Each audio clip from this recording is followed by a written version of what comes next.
Bom dia a todos. Vamos então começar a nossa aula de hoje. Nós vamos começar fazendo a correção do exercício de casa, páginas 394 até a 398. Foi isso? Vou aguardar vocês pegarem aí o módulo 2 e abrirem nessas páginas, tá? Me avisem, por favor.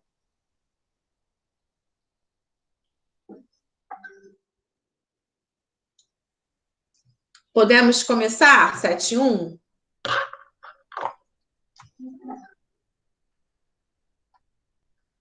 Sim ou não? Sim. Ó, na página 394, nós temos aí: escreva o valor total da área territorial do Brasil em quilômetros quadrados. Tem que olhar lá no exercício no iniciozinho. Qual foi o 8,5 valor? milhões de quilômetros quadrados? Oi? 8,5 milhões de quilômetros quadrados. Na verdade, é 8,515.759 quilômetros quadrados. Tá? É essa numeração certinha. Na questão número 2, oi, Renan, bom dia, tudo bem? 394, correção. Número 2 agora, tá bom? Observe a imagem e leia o texto a seguir sobre o Marco Zero do Equador, em Macapá, no estado do Amapá. Na letra A, qual monumento a imagem e o texto acima estão retratando? Acabamos de ler aqui no Marco enunciado. Zero do Equador. Isso aí, o Marco Zero do Equador. Na letra B, em que cidade e estado brasileiro está localizado esse monumento? Também está no enunciado, facinho. Em Macapá, capital do Amapá. Isso aí, em Macapá, no estado do Amapá. Na letra C, de acordo com o que você estudou na página 345, escreva como a área do território brasileiro está localizada em relação aos hemisférios norte e sul. E a gente também já viu isso aí. A maior parte do território brasileiro se localiza em qual hemisfério? Norte ou sul? Sul. Sul. Então, a maior parte do território brasileiro se localiza no hemisfério sul e uma pequena porção no hemisfério norte, tá?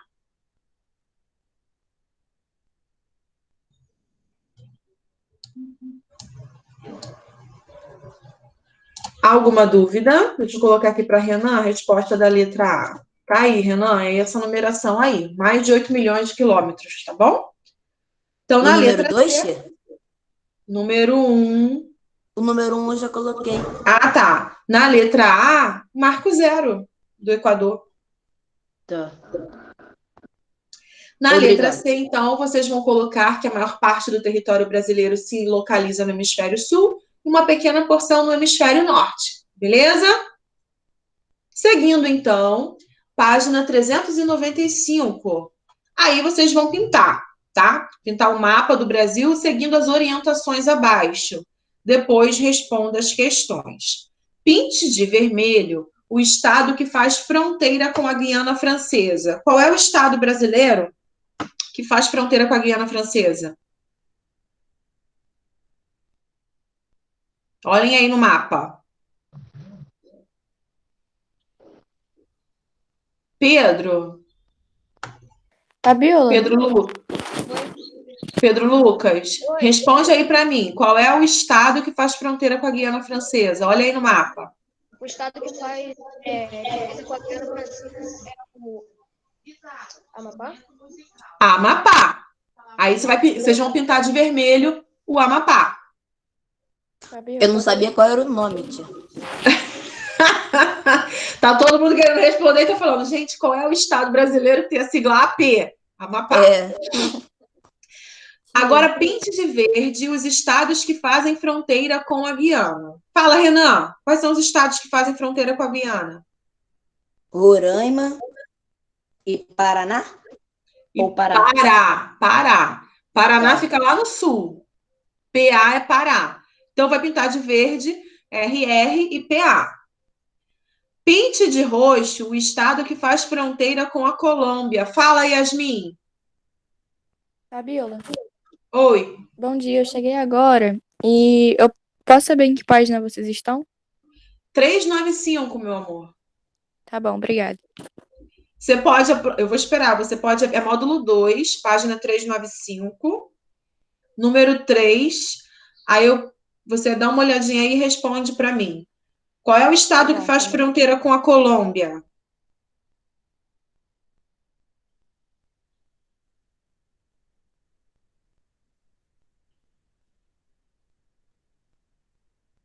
Conseguiu encontrar a página?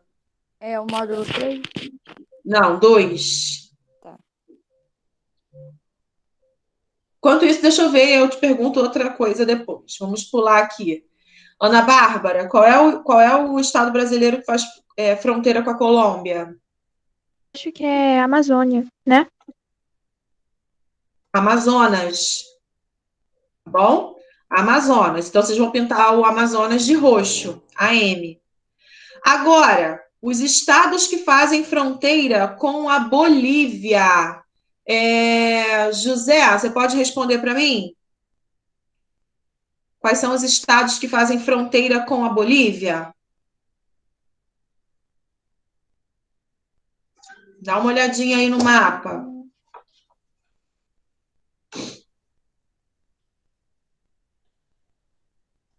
Tem aí, tem alguns, né?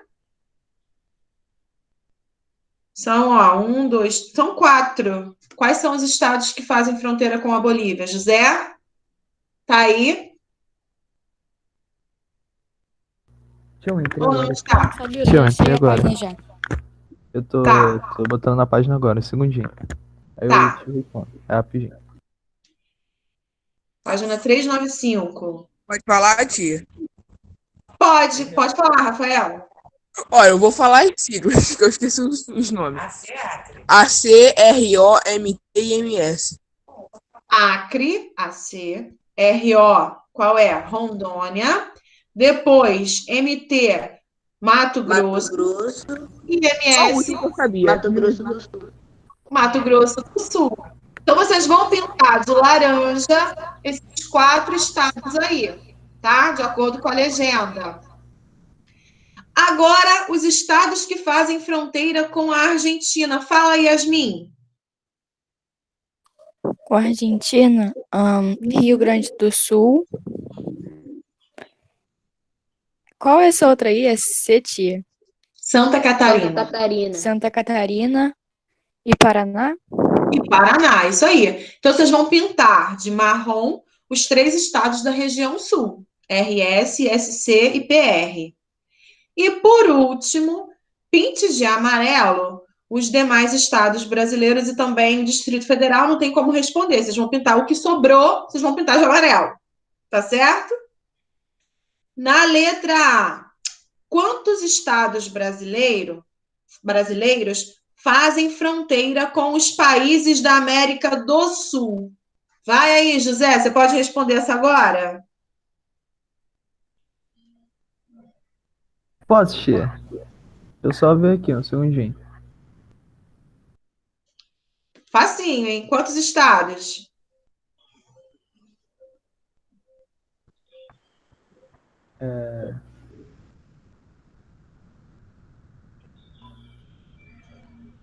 Tia, posso falar? Pode. Eu botei 11. Isso aí, são 11 estados mesmo. Na hora que eu falar, eu tinha achado agora.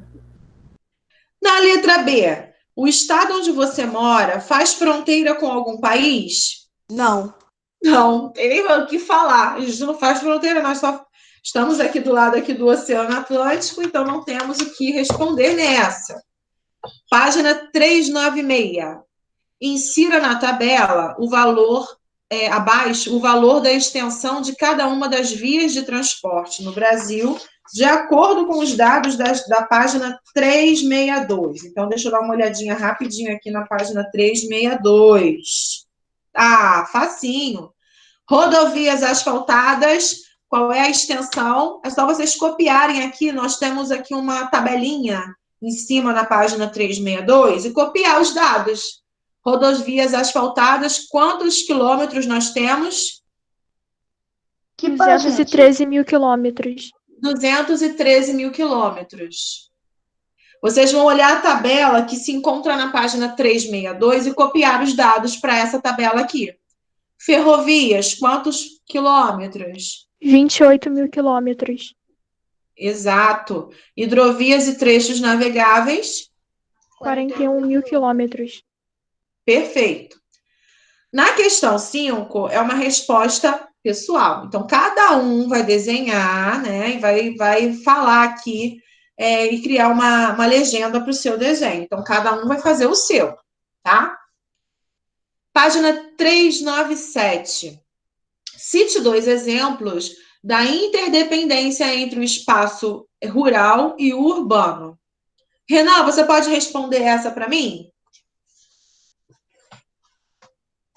Tia, não fiz essa não. Quem fez essa questão? Ana Bárbara, você fiz. fez? Fala para mim, por favor. Eu coloquei. O espaço urbano necessita dos alimentos fornecidos no espaço rural e o espaço rural precisa de eletrodomésticos, máquinas, etc., que são fornecidos no espaço urbano. Perfeito. É só a gente colocar a relação de dependência que existe entre o campo e a cidade.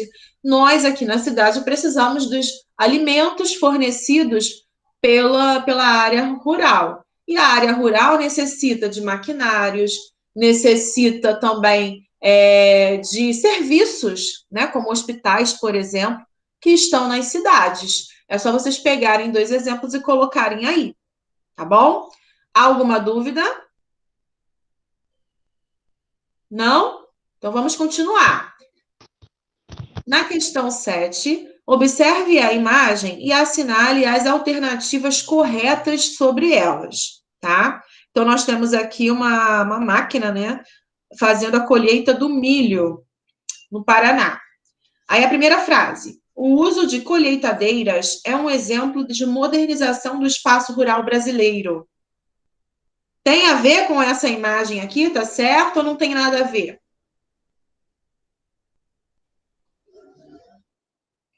O uso de máquinas no espaço rural já é um indício de modernização da agricultura, não é? É. E essa primeira frase, o uso de colheitadeiras é um exemplo de modernização do espaço rural brasileiro. Tem a ver com a foto? Sim ou não? Acho que sim, tia. Tem, então vocês têm que marcar um X, porque aqui é uma máquina que está desempenhando o trabalho que era realizado pelo ser humano. Então, a primeira tem a ver, vocês vão marcar um X, tá correto. A segunda, a prática da agropecuária moderna tomou espaço no Brasil somente a partir da década de 90. Tá certo isso? As máquinas, o processo de introdução das máquinas no campo começaram a ocorrer só a partir da década de 90? Não. Não, então tá errado. As máquinas colheitadeiras eliminaram os postos de trabalho de muitas pessoas no campo. Sim. Então, tá certinho. Então, a primeira frase e a terceira, vocês vão marcar um X. Aqui na questão 8, também é uma resposta pessoal, porque depende da pesquisa que vocês fizeram, né? Pesquisar na internet ou em jornais, uma manchete que destaque um problema ambiental do campo. E aí, depois, deveríamos, né, se estivéssemos na sala, apresentar. Alguém aqui fez essa pesquisa? Sobre o problema ambiental que ocorre no campo? Pesquisou lá na internet e copiou? Não? Tia, é só a manchete, né? Não o texto em si. Eu tinha pesquisado, eu coloquei: pneus despejados em áreas irregular causam problemas ambientais. Isso aí. Também pode ser. É só para colocar a manchete mesmo, não é para copiar a reportagem, não. Tá? E aí depois pergunta se esse problema ocorre no campo do município onde a gente vive. Com certeza, essa questão da poluição, infelizmente, também há na área rural, né? Na área rural. Então, ocorre também. E aí, vocês vão pesquisar outras manchetes para vocês colocarem aí. Agora, página 398. Observe as imagens e complete as legendas corretamente utilizando as palavras do quadro. Então, a gente vai ver as palavras que melhor se encaixam aqui na legenda. Primeira imagem, a primeira foto, Campos Novos Paulista, no estado de São Paulo. Tem poucos habitantes no seu espaço urbano. Por isso, pode ser considerada uma Cidade pequena. Cidade pequena, muito bem. A segunda foto, Curitiba, no Paraná, é uma das cidades brasileiras que possuem Vias exclusivas. vias exclusivas para ônibus no transporte público, para garantir uma melhor mobilidade urbana. Muito bem. A terceira, geralmente as grandes cidades apresentam Problemas ambientais. problemas ambientais que interferem de maneira negativa na qualidade de vida dos moradores, tá? Então, a primeira foto, cidade pequena. Segunda foto, vias exclusivas. Na terceira foto, problemas ambientais. Há alguma dúvida sobre esse exercício? Bom dia, professor. Não. Bom dia, Lucas. Tudo bem? Tudo. Nós acabamos de fazer agora a correção do exercício de casa, das páginas 394 até a 398. Alguém pode passar a correção dessas páginas para o Lucas? Alguém pode deixar aí, passar para ele pelo WhatsApp, para que ele não fique sem a correção? Pedro, você tem o número do Lucas, Pedro? Oi, fala. Eu não sei se o Lucas está no grupo da escola. Qualquer coisa eu mando lá depois. Tá, Se ele tiver, eu mando lá. tá. Você pode colocar? Tira a foto do seu livro e aí você coloca lá para ele, pro pessoal também que faltou. Pedro, você tem o número de Lucas? Tia, meu celular quebrou. Eu só vou pegar meu celular ano que vem.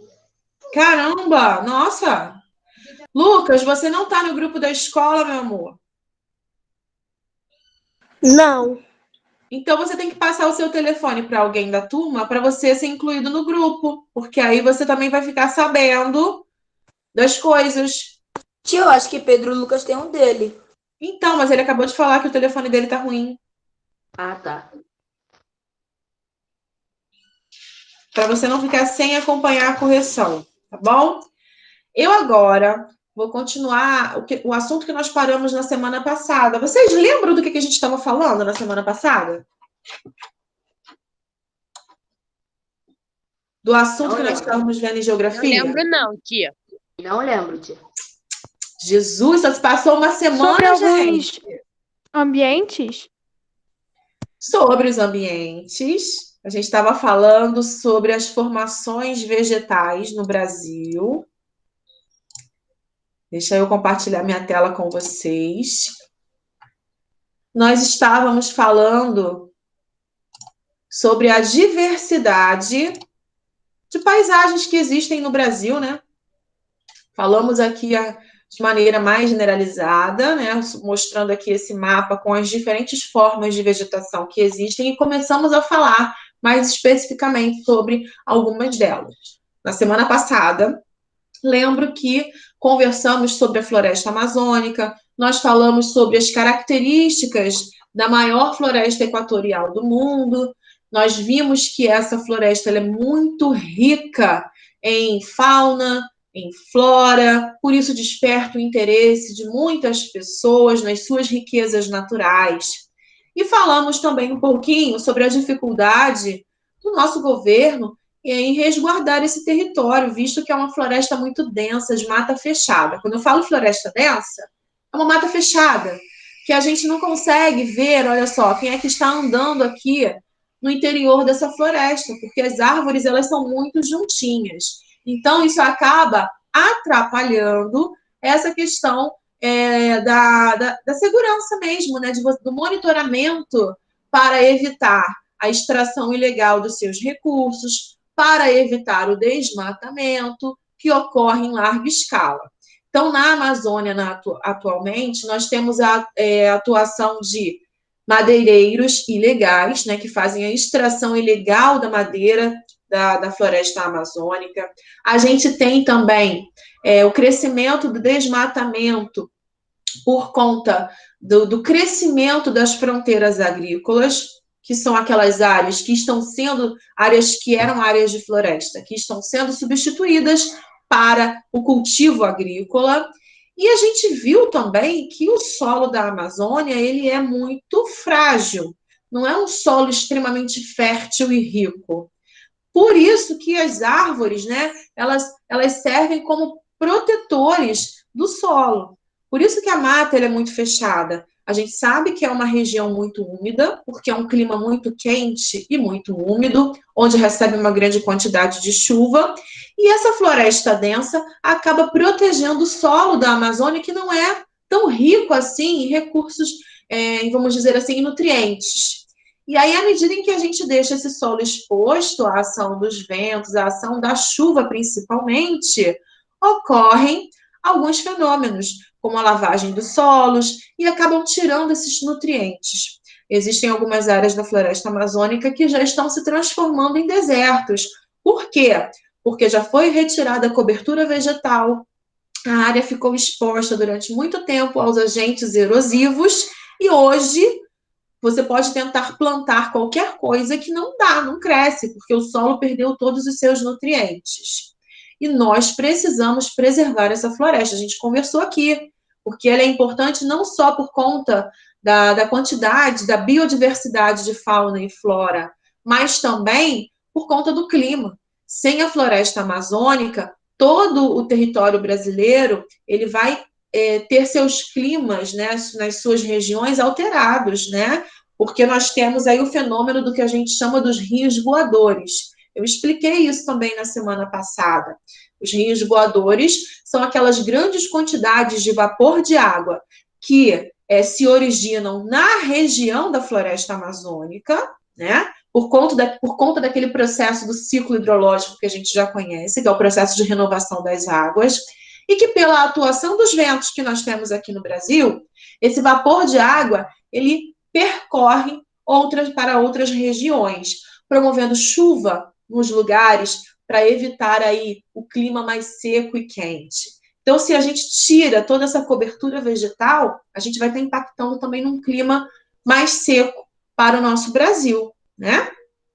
Também, por conta da sua riqueza, muitas pessoas entram de maneira ilegal para tentar pegar essas riquezas naturais que existem na Amazônia. Nós falamos aqui um pouquinho na semana passada sobre a atuação da biopirataria, que é o comércio ilegal de plantas, de animais silvestres, que também ocorrem na Amazônia.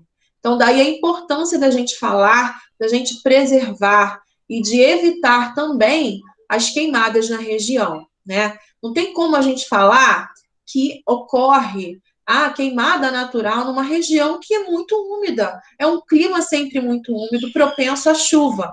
Diferentemente da região centro-oeste do Brasil. A gente vai falar hoje um pouquinho sobre a vegetação de lá. Lá não. Lá, pelo período de estiagem que essa vegetação no centro-oeste ela possui, realmente é comum acontecer as queimadas naturais, né? Diferentemente da Amazônia, não tem como. É um clima muito úmido, né? Então, essa coisa de que é um clima que essa queimada acontece sempre, é natural. Não, não é. Alguém que colocou fogo e tomou uma proporção muito grande. Vocês viram na televisão, na semana, tem coisa de, não sei se foi semana passada ou semana retrasada, um cidadão aqui no Rio de Janeiro, lá em Petrópolis, ele quis dar um golpe lá na empresa, na seguradora do carro dele. O que ele fez? Ateou fogo no carro para poder resgatar o valor do carro. Então, foi um incêndio criminoso. Só que esse incêndio criminoso não afetou só o carro, não.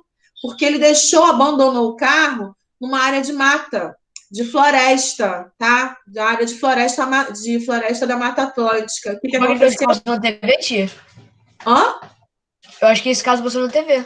Passou, é isso que eu tô falando. O que aconteceu? Um incêndio enorme numa área de floresta da nossa Mata Atlântica, porque o infeliz da pessoa quis fazer algo ilícito, algo errado.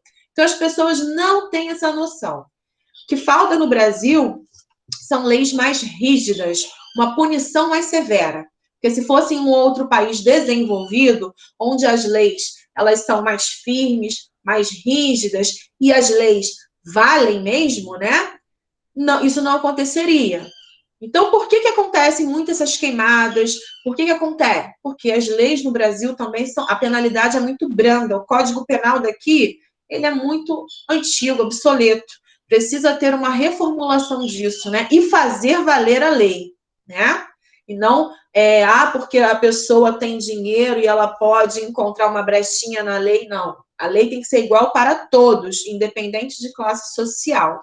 E é isso que falta aqui no nosso país, né? A gente colocar as leis mais rígidas com relação a esses crimes, porque isso aí é um crime, né? Você atear fogo em uma área de uma reserva. A destruição não é só para ali, não. Gente, imagina para a gente tentar recompor a área desmatada. Olha quantos anos levam as árvores para chegarem a essa altura aqui, mais de 70 metros. São muitos e muitos anos que rapidinho a pessoa coloca fogo e se perde tudo, né? Então, precisa-se de leis mais brandas. Falamos sobre isso. Eu acho que eu cheguei a falar sobre os 3 tipos de vegetações que ocorrem na Amazônia.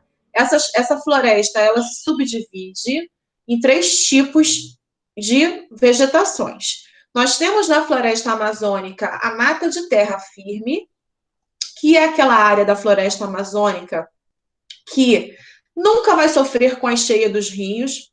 Lá na Amazônia é muito comum a cheia dos rios. No período onde as chuvas são muito mais intensas, ocorre o que nós chamamos de cheia. Então, o volume dos rios ele sobe em um grau muito elevado, e aí parte das vegetações elas ficam inundadas. Na mata de terra firme, isso nunca ocorre. São aquelas vegetações que ficam nas áreas mais elevadas dos terrenos, então elas não sofrem com a cheia dos rios, estão sempre livres da inundação.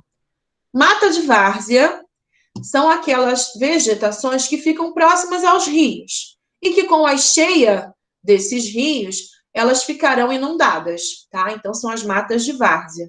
E nós temos também o que chamamos de mata de igapó. Aqui nessa imagem a gente não tem nenhum exemplo, não. Mas as Vitória Régia, por exemplo, é um tipo de vegetação que fica sempre inundada. Lá, em outros rios da Amazônia, nós vamos ter também vegetações, árvores que brotam aqui dessa região que ficam constantemente alagadas. E esse tipo de vegetação se chama mata de igapó. Alguma dúvida sobre esses 3 tipos de vegetação? Eu não, tia. Beleza. Não. Olha aqui, gente. Nessa outra imagem, nós temos uma outra formação vegetal que ocorre também no território brasileiro. Mas tem uma diferença em relação à floresta amazônica. Ah, professora, o ângulo está diferente, porque lá na floresta amazônica, né, nós temos uma visão do alto. E aqui é uma visão de dentro da floresta. Mas vamos observar aqui. Vocês conseguem ver algum trecho assim, meio de claridade entre as árvores? Não, porque elas são todas muito juntinhas, né? Na Mata Atlântica, você já consegue ver, olha só, a claridade. Por quê? Porque a floresta, ela tem uma abertura maior, ela é menos densa que a floresta amazônica, tá certo? Mas a Mata Atlântica, que é o nosso exemplo de floresta tropical no Brasil, ela apresenta também uma rica biodiversidade. Não é igual à floresta amazônica. Até porque, na Mata Atlântica, nós não temos o clima equatorial. O clima predominante dessa região é o tropical. No clima tropical, quando nós estudamos sobre clima, a gente vai ter 2 estações do ano bem definidas. É o clima do nosso estado. É só a gente perceber. no Rio de Janeiro, a gente só tem 2 estações, o verão quente e chuvoso, né? As chuvas de verão, as maiores precipitações vão ocorrer durante o verão, e o inverno, ele é ameno e seco. A gente não tem uma grande quantidade de chuvas no inverno, ele é mais seco, né? E a temperatura também não é tão baixa assim. A gente registra alguns dias de frio, poucos dias, mas em geral o nosso verão, o nosso inverno não é tão rigoroso quanto em outras áreas do mundo. Olha só o dia hoje como é que tá calor, e estamos ainda no inverno, né? Então, essa conjunção de 2 estações do ano bem definidas vai promover esse tipo de vegetação. Apresenta uma biodiversidade, sim, uma riqueza, sim, mas é uma mata mais aberta. As árvores, as copas das árvores não são tão assim robustas, cheias, como na floresta amazônica. A gente vê, olha só, são árvores altas, porque elas vão procurando o sol, né, para fazerem então a sua fotossíntese, mas elas não são assim muito largas. São árvores assim mais finas, digamos assim. Essa Mata Atlântica, ela recobria todo o litoral brasileiro. E a gente sabe que por conta do ciclo do pau-brasil, por conta da intensa ocupação humana nessa área do litoral brasileiro, essa Mata Atlântica foi quase toda desmatada. Infelizmente, hoje no Brasil, a gente não tem 10% da cobertura original de toda a Mata Atlântica, né? Então, ao longo dos anos, os seres humanos, né, o homem, ele veio promovendo, então, a alteração nesse espaço, desmatando essa floresta. Deu para entender a diferença entre a Mata Atlântica e a floresta amazônica, né? Sim. Agora, olha só, olha essa vegetação aí, que eu botei 2 fotos iguais que eram para ser diferentes, tá, gente? Foi sem querer, era para ser uma outra foto. Quais são as principais características dessa vegetação aí? Quem pode me falar? Clima seco? Clima seco, é o clima semiárido, né? No Brasil é o semiárido, mas é um clima seco, bem seco. Mas como é que se apresenta essa vegetação aí? Só observar e falar suas características.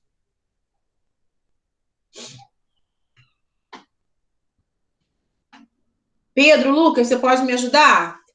Me fale aí algumas características dessa vegetação aí. O que você, qual é a sua observação em relação a essa vegetação da Caatinga? O clima é quente, as plantas, os galhos são... Eu não sei se é nesse ou se é outro que os galhos são secos. Olha aí, ó, olha bem aqui, Eu posso ó. falar uma coisa que eu reparei? Que não há árvores grandes nem sombras. Exatamente. Olha só, os cactos, são cactos, esse tipo de vegetação aqui são cactáceas. Vocês estão vendo? Estão conseguindo identificar que elas são cheias de espinhos, são de pequeno porte, elas não crescem muito. As cascas dos cactos, olha só, elas são mais grossas do que o normal. Por quê? Porque a natureza, eu sempre falo essa frase, parece assim piegas, mas é a verdade, a natureza ela é muito sábia. Esse tipo de vegetação é do clima quente e seco, como vocês falaram muito bem, como o Daniel e o Pedro vocês falaram aqui. Mas esse tipo de vegetação, ele não consegue crescer e se desenvolver, como lá na floresta amazônica, como na Mata Atlântica, exatamente por isso, pela falta, pela escassez de água, né? As plantas, elas só vão crescer, só vão ficar com essas folhagens verdinhas aqui, quando receberem a água.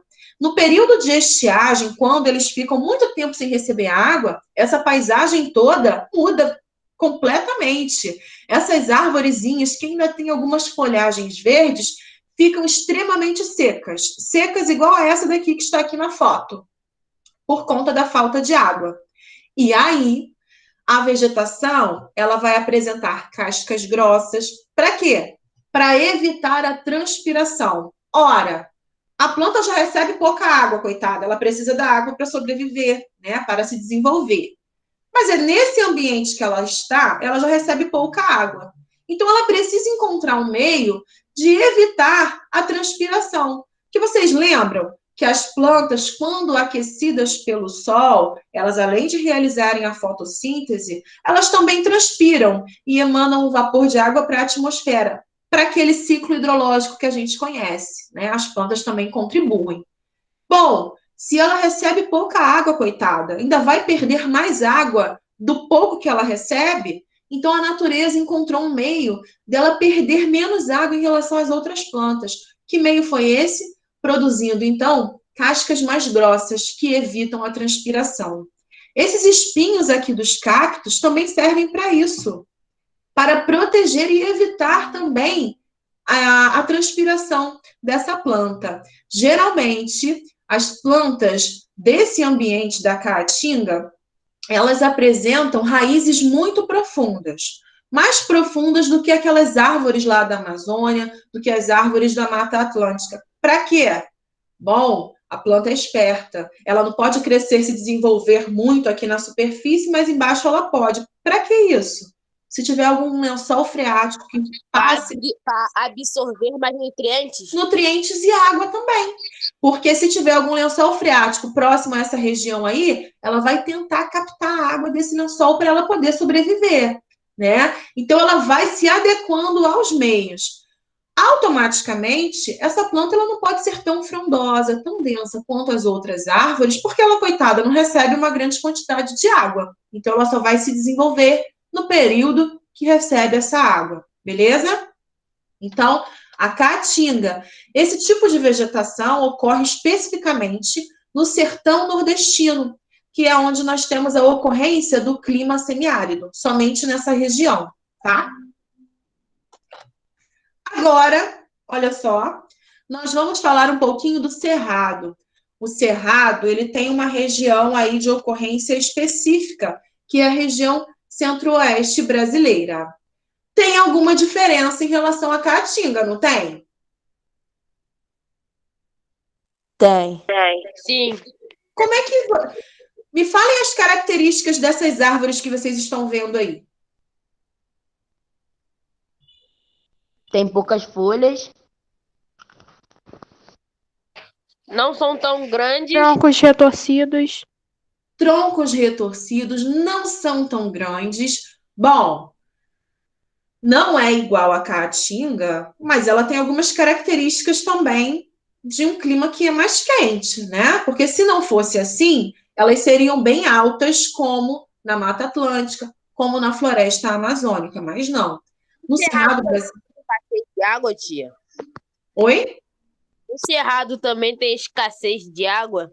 Então, no Cerrado, no centro-oeste brasileiro, a gente tem a atuação de uma massa de ar quente e seca. E essa massa de ar quente, ela contribui para a estiagem.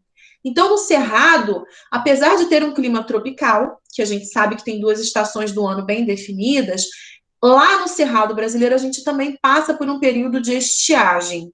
Essa massa de ar quente e seco, ela vem do deserto do Atacama, no Chile.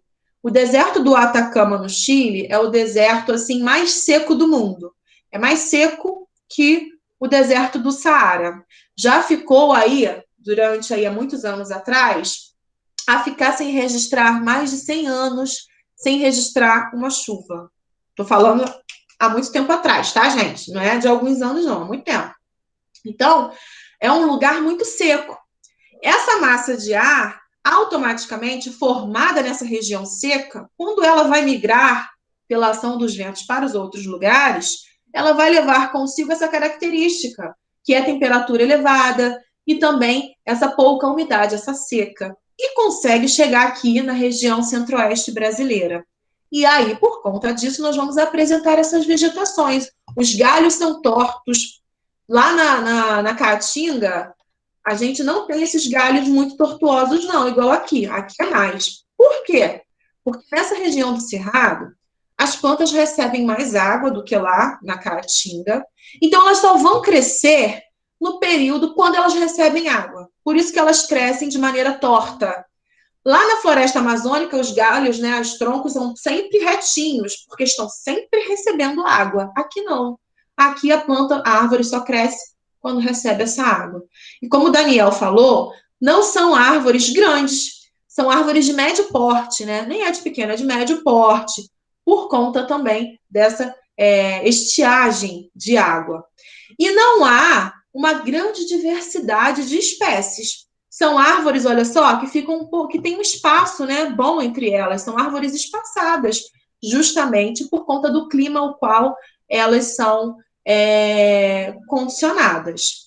Então, os galhos são tortuosos, são retorcidos. As cascas desses troncos também são grossas, porque eles também estão em áreas de estiagem. Então, no cerrado, as plantas também terão cascas grossas. A gente só não encontra no cerrado os cactos, aquelas cactáceas, porque o clima daqui não é tão seco quanto lá na Caatinga, tá? Só por isso, que se fosse tão seco seria igualzinho, mas nós temos essa diferença. O cerrado brasileiro, ele é muito parecido com as savanas africanas. Naqueles programas que de vez em quando vocês, não sei se vocês já viram, do National Geographic, que passa sobre as savanas africanas, sobre os animais na savana, é o mesmo tipo de paisagem, tá? O cerrado é igualzinho à savana. Só que tem uma diferença entre o cerrado brasileiro e a savana africana. Na savana africana, a gente tem uma grande diversidade de fauna, de espécies de animais, né? Aqui no cerrado brasileiro, a gente não encontra aqueles leões, aquelas zebras, os elefantes andando, circulando por essa região, como a gente vê lá na savana africana. Mas aqui no cerrado brasileiro, a gente vai ter uma grande... Oi? Eu queria que tivesse. Não, aqui não. Infelizmente, não. Isso aí é uma coisa típica da savana africana. A vegetação, as árvores, o modo que aparece a vegetação é igualzinho, é a mesma coisa. Só vai mudar de nome, tá? Mas lá, eles têm essa diferençazinha em relação aos animais, que é uma grande diversidade de animais silvestres daquela área. Aqui no Cerrado, a gente não vai ter isso. Leão, tigre, girafa, elefante, não tem. Mas, em compensação, o Cerrado brasileiro ele é muito mais rico em espécies de plantas, tá? Olha só, gente, olha quantas paisagens diferentes dentro do mesmo país. O Brasil ele é muito rico, né? Aqui nós vamos falar um pouquinho sobre a Mata dos Cocais. Essa Mata dos Cocais, ela vai ficar na região de transição entre a região norte, onde nós temos um clima equatorial e a floresta amazônica, com a região nordeste, onde nós vamos apresentar no interior nordestino a Caatinga. Nesse meio de transição, nós vamos ter essas matas dos cocais. O que vocês podem falar, observando aqui essa paisagem? Como que são essas árvores aqui? Elas são... Os troncos delas são um finos. pouquinho separadas. São finos, o que mais? Grandes. Tem uma diversidade muito grande de espécies de plantas? Não. Não, né? A gente está olhando assim, parece que é tudo a mesma coisa. É todas a mesma árvore, parece. Não é? Então, na Mata dos Cocais, a gente não vai encontrar a diversidade que a gente tem na Amazônia, justamente por estarmos em um ambiente de transição.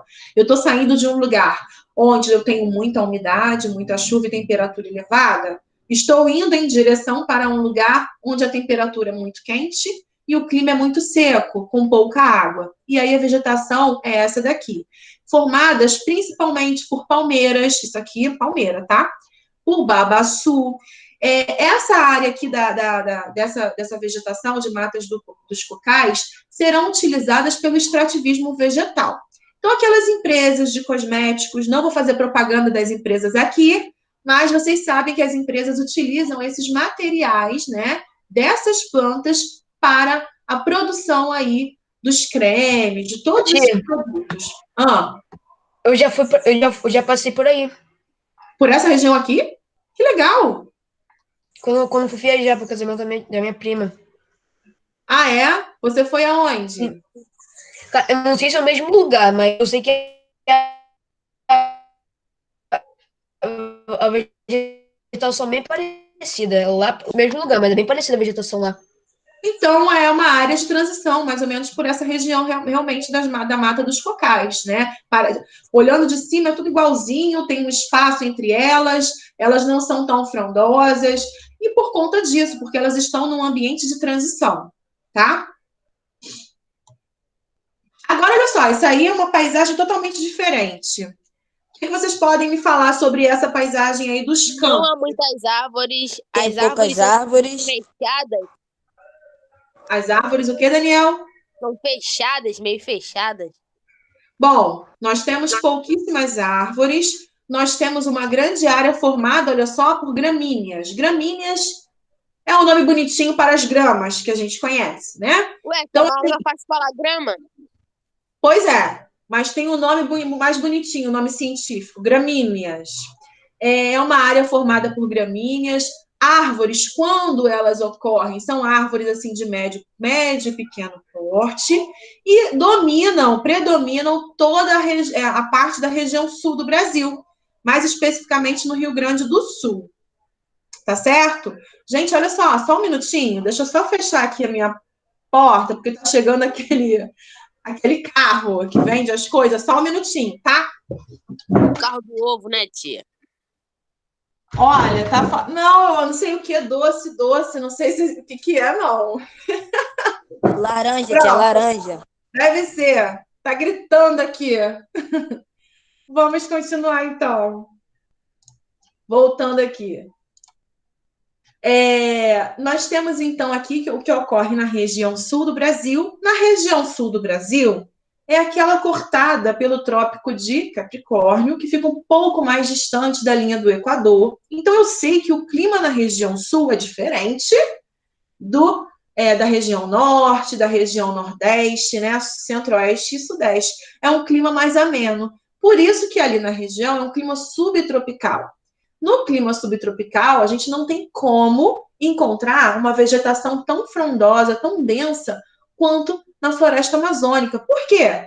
Porque a gente não tem temperaturas elevadas o ano inteiro, a gente não tem uma grande quantidade de chuvas ao longo do ano. Então, a vegetação que vai crescer vai apresentar essa característica aqui.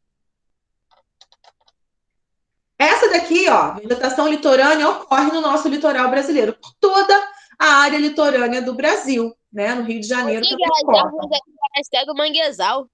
Sim, mas é um manguezal mesmo, Daniel. Essa primeira foto aqui é de um manguezal. O manguezal é uma vegetação litorânea. O manguezal ele é importantíssimo para a manutenção da vida marinha. Muitos animais chegam a essa região e se alimentam, né, das riquezas dessa região. A gente tem uma vegetação, olha só, as raízes das plantas elas ficam suspensas, né? É um ambiente meio salino, porque essas plantas sobrevivem à água salgada, né? É um ambiente que tem um odor característico. Quando a gente passa na BR-101, próximo àquela Ilha das Flores, a gente tem ali uma área que já foi aterrada, infelizmente, o manguezal ele já reduziu, mas a gente tem uma vegetação ainda que sobrevive naquela área, que é uma vegetação de manguezal. Toda vez que a gente passa ali tem um cheiro ruim, não tem? As Flores é onde tem o quartel da Marinha? É. Todas as vezes que a gente passa por ali não tem um cheirinho ruim? Toda vez que eu passo ali na BR, né? Tem um cheiro ruim. Pois é, por que isso? O manguezal é uma área que produz enxofre. O enxofre ele tem um cheiro ruim, tá, gente? Não tem um cheiro bom. Então, essa área de manguezal, aquela lama, ela acaba exalando esse enxofre, por isso que tem esse cheirinho ruim. Acontece que ali, naquela região que eu estou falando, além do cheiro característico do manguezal, que já não é tão bom assim, nós temos também a poluição, né? Então, o crescimento desordenado naquela área ali acaba promovendo, então, o aumento do odor, né? Nós temos ali uma indústria, né, de fábrica de sardinha que vai lançar os rejeitos industriais diretamente naquela região, contribuindo para a poluição. Nós temos também os rejeitos, os esgotos domésticos que são lançados ali naquela área, contribuindo ainda mais para a poluição do manguezal. E detalhe, é muito importante para a manutenção da vida marinha, tá, gente? A gente precisa preservar também essa vegetação.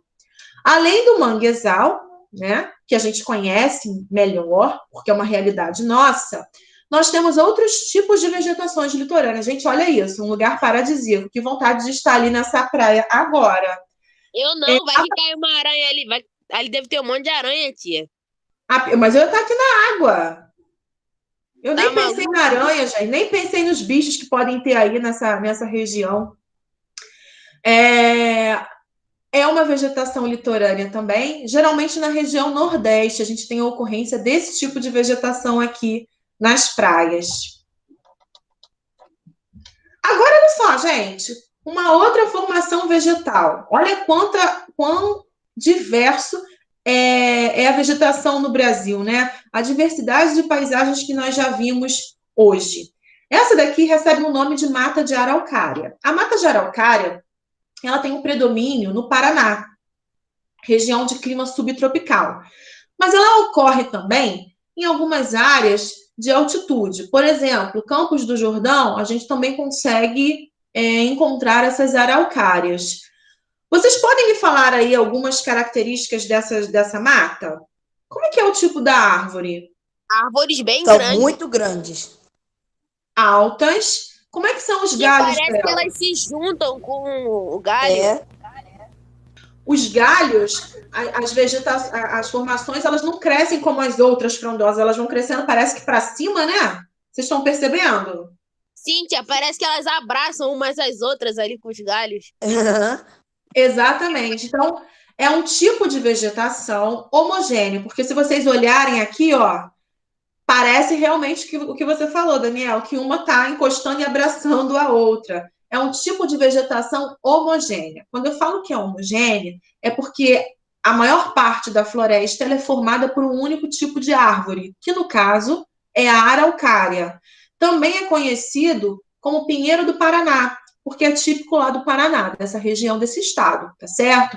Então, uma vegetação homogênea, a gente não tem uma grande diversidade, os troncos, eles são, ó, muito altos, e a vegetação, ela só fica lá na extremidade, lá no alto, viradinha para cima. É típico de área de altitude, de um clima um pouco mais ameno, de um clima subtropical. Por isso que só vai ocorrer na região sul do Brasil e nas áreas de altitude da região sudeste. Tá bom? E por último, nós temos aqui, ó, o Pantanal.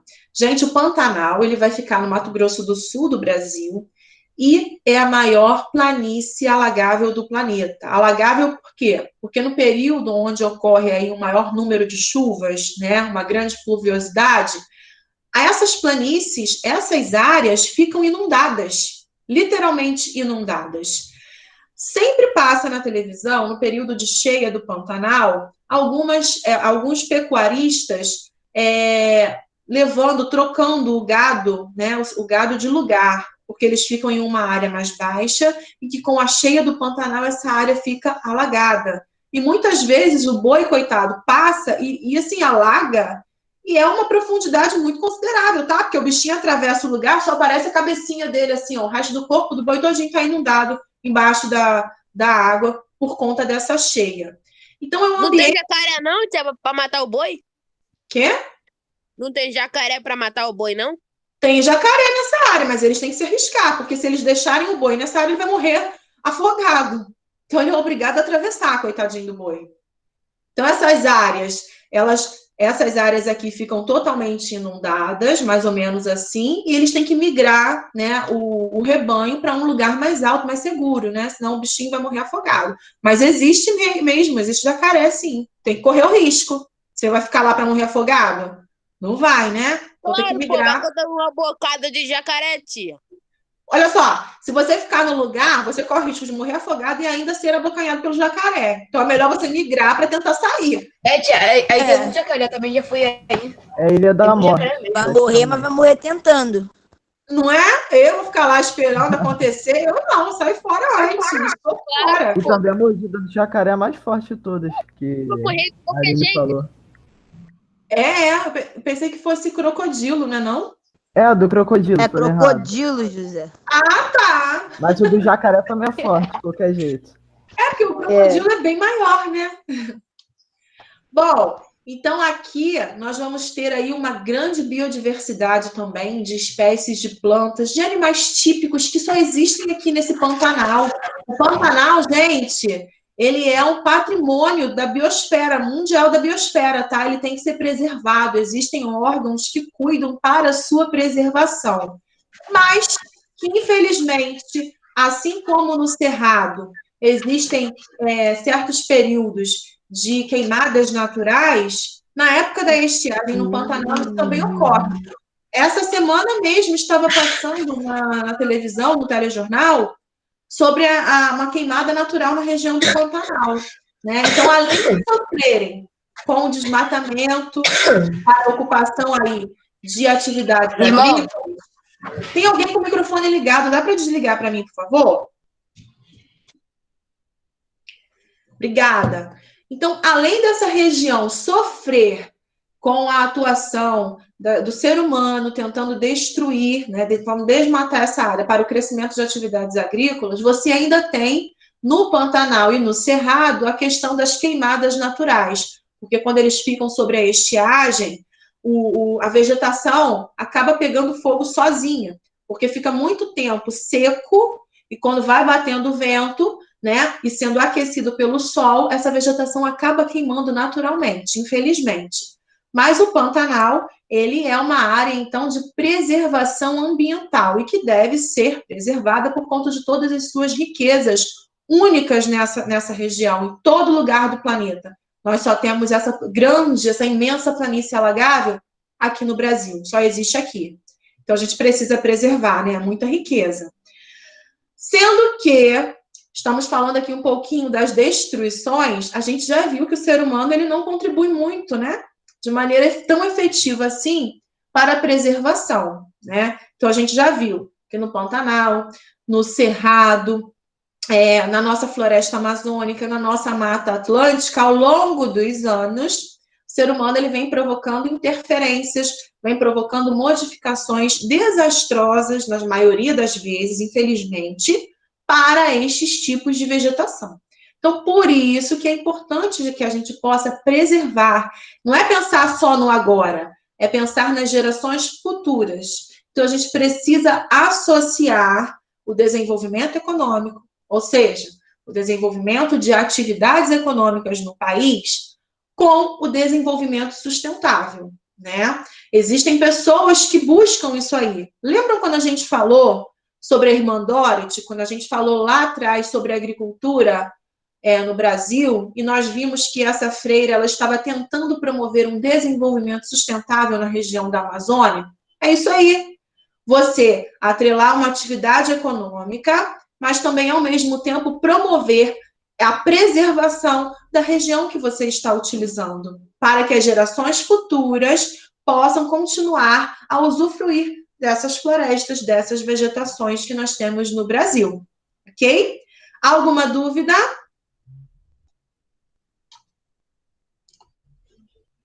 Não, tia, tudo certinho. Bom, nós vamos deixar aqui para casa as páginas 335 e a 336, ok? Deixa eu fazer a chamada rapidinho, antes que de eu liberar vocês. Então, na página 335 e 336. Atenção para a chamada, tá? Era aí que faltou uma folhinha. Ana Bárbara. Presente.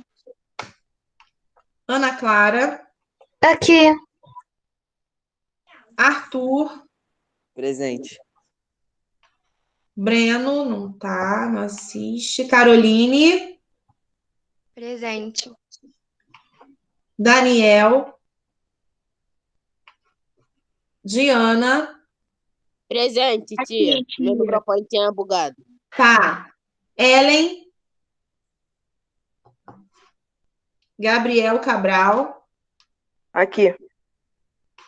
Gabriel Ribeiro. Presente. Gabriel Soares. Júlia. João Gabriel. Presente. Tá, João Gabriel. João Pedro. Aqui. José. Presente. Júlia Lima. Presente, tia. Júlia Costa. Júlia Silveira. Kemely. Tia Júlia Silveira tá no chat. Obrigada. Kemely. Laís.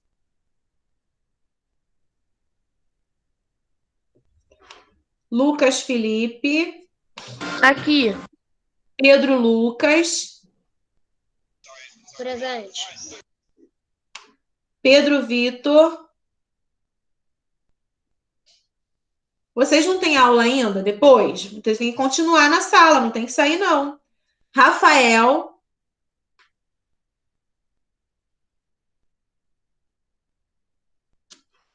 Rafaela. Presente. Rebeca. Presente. Renan. Presente, tia. Sabrina. Stephanie. Presente. Tiago. Thiago tá no chat. Chat. Obrigada. Vitória. Yasmin Presente. e Igor. Beleza, gente. Então, as páginas para casa 335 e a 336. Fiquem com Deus. Beijo grande. Até semana que vem, tá? Beijo, Fabiola. Beijo, Até semana que Claudete. vem. Fica com Deus. Tchau, tchau. Vixe. Tchau, Fabiola. Tchau, amores.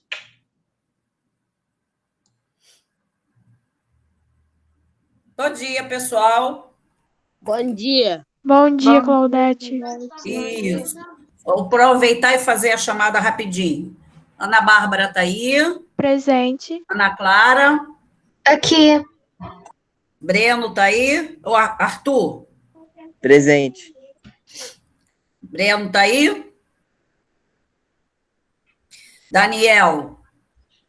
Eu, tia, tô. Oba! Diana.